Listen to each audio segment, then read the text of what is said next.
রব্বুল আলামিন বলেন তাবারাকাল্লাযী বিয়াদিহিল মুলকু ওয়া হুয়া আলা কুল্লি শাইইন কাদির। সুমহান সেই সত্তা যার হাতে ক্ষমতা আর তিনি সব বিষয়ে ক্ষমতাশীল। সুবহানাল্লাহ।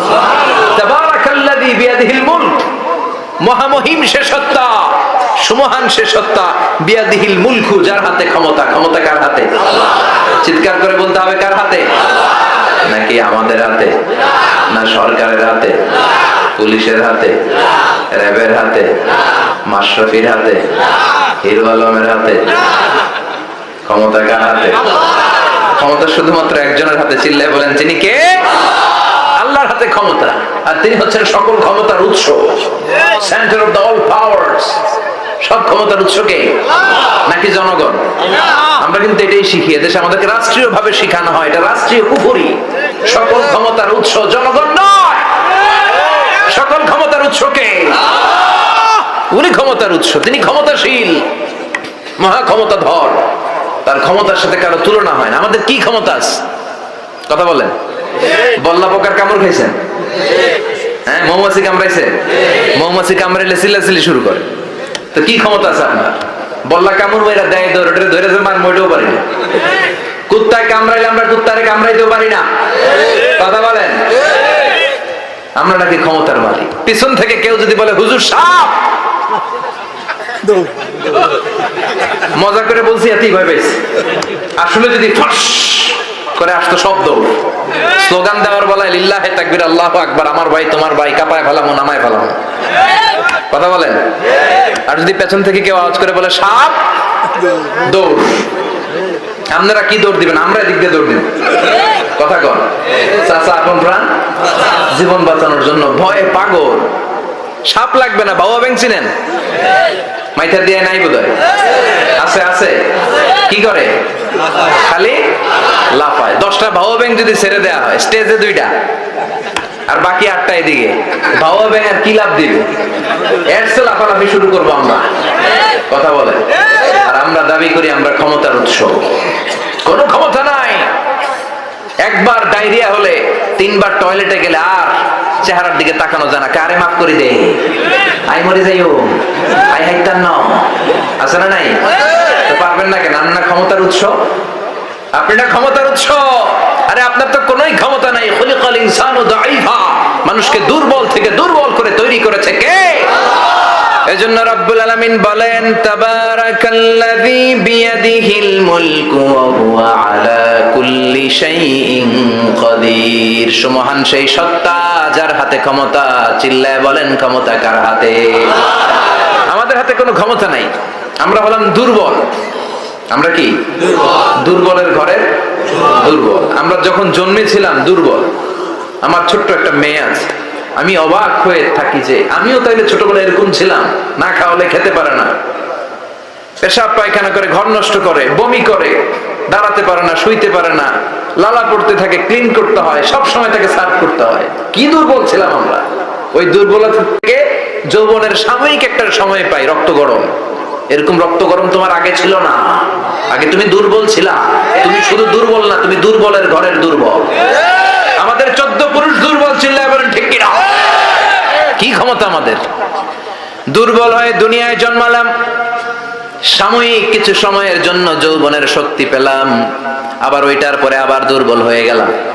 রং ধরা যৌবন জম ধরে শেষ, আবার লাঠি নিয়ে হাঁটা লাগে। কোমরে ব্যথা, মাজায় ব্যথা, আবার কুজো হয়ে যায়। কি ক্ষমতা আছে আমার? কি ক্ষমতা আছে? একটু ভূমিকম্প হলে কাঁপাকাঁপি শুরু হয়ে যায়, ঠিক কিনা? ভূমিকম্প হলে বাঁচার জন্য সব দেয় দৌড়। টেলিভিশনের কিছু লাইভ প্রোগ্রাম দেখলাম, উপস্থাপক দৌড়, অতিথিও দৌড়। দেখেন নাই? লাইভ ব্রডকাস্টিং হচ্ছিল, কি সরাসরি সম্প্রচার। যখন দেখা যাচ্ছে চেয়ার কাঁপতেছে, উপস্থাপক দৌড়, আর মেহমানরা বসে আছে মাইক নিয়ে। কিছুক্ষণ পরে আরো কাঁপাকাঁপি বেড়ে গেল, মেহমানও দৌড়। কথা কন। 20 তলা 30 তলা দামি দামি বিল্ডিং গুলোর ফ্ল্যাটের ভেতরে যারা থাকে, তুফান শুরু হলে দেয় দৌড়। কথা কন। ভাড়াটিয়ারা দৌড়ায়, বাড়িওয়ালারা দৌড়ায় না। নিজের বাড়ি তো এই জন্য দৌড় দেয় না। নাকি ভূমিকম্প হলে ভাড়াটিয়াও দৌড়, বাড়িওয়ালাও দৌড়? র্যাবের প্রধান দৌড়, পুলিশ প্রধান দৌড়, শুধু প্রেসিডেন্ট আর মাননীয় প্রধানমন্ত্রী দৌড়ায় না। কথা কন, বাঁচার জন্য সব দৌড়। কয়েক বছর আগে পত্রিকায় একটা হেডিং করলাম, মাননীয় প্রধানমন্ত্রীকে বহনকারী বিমান এর 33 চক্কর আকাশে। কয় চক্কর? কি যেন সমস্যা হয়েছে, বিমান নামতে পারছিল না। তখন ওনার সাথে আবার স্পেশাল সিকিউরিটি ফোর্স থাকে। ওনারা বলল, honourable prime minister, we can not land now because of some flying মেকানিজমে আমাদের সমস্যা হচ্ছে, আমরা ল্যান্ড করতে পারছি না, ঝামেলা হচ্ছে, নিচে হয়তো কোনো ঝামেলা দেখা দিচ্ছে, আমরা এখন নামতে পারবো না, উই ক্যান নট ল্যান্ড নাও। আপনাকে একটু ধৈর্য ধরে বসে থাকতে হবে।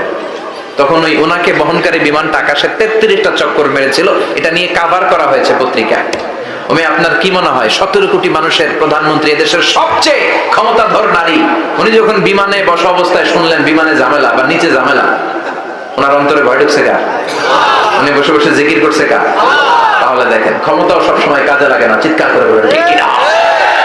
ক্ষমতা আপনারে বাঁচাতে পারবে না, আপনারে বাঁচাতে পারে একজন। চিৎকার করে বলেন তিনি কে?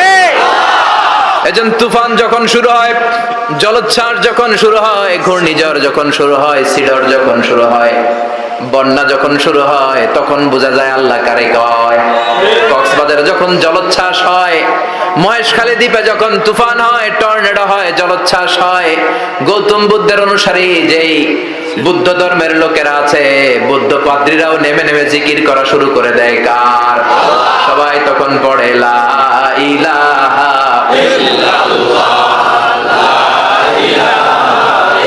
লা ইলাহা ইল্লাল্লাহু মুহাম্মাদুর রাসূলুল্লাহ সাল্লাল্লাহু আলাইহি ওয়াসাল্লাম। বিপদে পড়লে বোঝা যায় আল্লাহ কারে কয়। আমি একবার বিপদে পড়ছি, বরিশাল গিয়েছিলাম, বাসে ফিরে আসতেছি লঞ্চে, ওই লঞ্চে তুফান হয়েছিল। তখন বুঝলাম যে কি ভয়ঙ্কর অবস্থা।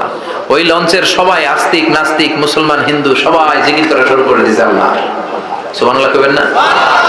লঞ্চ যখন কেঁপে ওঠে, সবাই বলে বাঁচাও। আমি গেলাম, কে বাঁচাইবো? কে? হুজুর আপনি বাঁচান। আমি বললাম তাইলে আমারে বাঁচাইবো কেডা? আল্লাহ। আল্লাহ ছাড়া বাঁচাতে পারে কেউ? আমরা মাঝে মাঝে বাংলাদেশের বিভিন্ন জেলাগুলোতে যখন প্রোগ্রামে যাই, এত দূরত্ব থাকে, আমরা কারে ড্রাইভিং করে যে প্রোগ্রামে অংশগ্রহণ করা সম্ভব হয় না। ফলে আমরা মাঝে মাঝে সিভিল এভিয়েশনের যে আভ্যন্তরীণ বিমানবন্দরের বেসামরিক বিমান যেগুলো চলাচল করে, প্যাসেঞ্জার প্লেন, এগুলো ইউজ করি। ঢাকা থেকে এগুলো চলে, সৈয়দপুরে যায় কিছু, রাজশাহীতে, সিলেটে, চিটাগাঙে যায়, যশোর এয়ারপোর্টে যায় এবং কক্সবাজারে যায়। তো আমরা এগুলোতে যখন চড়ি, মাঝে মাঝে কিছু এয়ার হোস্টেজ আসে, এরা খুবই সুন্দরী, বিউটিফুল লেডি, এদেরকে সাজিয়ে ওইভাবে আনা হয়। এদের আবার কয়েকটা বাচ্চা টাচ্চা হয়ে গেলে এদেরকে চাকরিতে রিক্রুট করে না, কারণ এদের সৌন্দর্যটা পুঁজি। এই সুন্দর ড্রেস নিয়ে এরা আমাদেরকে খাবার সার্ভ করে। আর বিমানটা যখন আকাশের দিকে উঠতে থাকে, তখন বলে ভদ্র মহিলা, ভদ্র মহোদয়গণ, আপনাদের সিট বেল্টই বেঁধে নিন। এখনই শাহজালাল আন্তর্জাতিক বিমানবন্দর থেকে 14,000 ফুট উপর দিয়ে এটা চিটাগাঙে পৌঁছবে। আল্লাহু আকবার, আল্লাহু আকবার, আল্লাহু আকবার, সুবহানাল্লাযী সাখখারা লানা হাযা ওয়া মা কুন্না লাহু মুকরিনিন ওয়া ইন্না ইলা রাব্বিনা লামুনকালিবুন। দেখতে সুন্দরী, লিপস্টিক মেরে, ডিজাইন করে, মেকআপ নিয়ে, সুটেড বুটেড হয়ে এসেছে, কিন্তু যখনই বিমানটা 14,000 ফিট উপরে ওঠে, তখন তার মুখ দিয়ে বেরোয় আল্লাহু আকবার। কারণ সেও ভালো করে জানে এই 14,000 ফিট উপরে আমার আব্বা নাই, আমার আম্মা নাই, মাননীয় প্রধানমন্ত্রী নাই, পুলিশ নাই, র্যাব নাই, এই হাওয়ার উপরে বিমানটা চলে, ওখানে কেউ আমারে বাঁচাতে পারে না, একজন ছাড়া। চিল্লায় বলো তিনি কে? তখন তারাও বাধ্য হয়ে পড়ে আল্লাহু আকবার। তাহলে বুঝা গেল আমাদের কোন ক্ষমতা টমতা কিচ্ছু নাই, আসল ক্ষমতার মালিক একজন। চিল্লায় বলেন তিনি কে? সে আল্লাহ বললেন, তাবারাকাল্লাযী বিয়াদিহিল মুলকু ওয়া হুয়া আলা কুল্লি শাইইন কাদির। সুমহান সেই সত্তা যার হাতে ক্ষমতা, ক্ষমতা কার হাতে? সব ক্ষমতার মালিক আল্লাহ। তবে আমাদেরকেও আল্লাহ কিছু ক্ষমতা দিয়েছে, এটা লিমিটেড।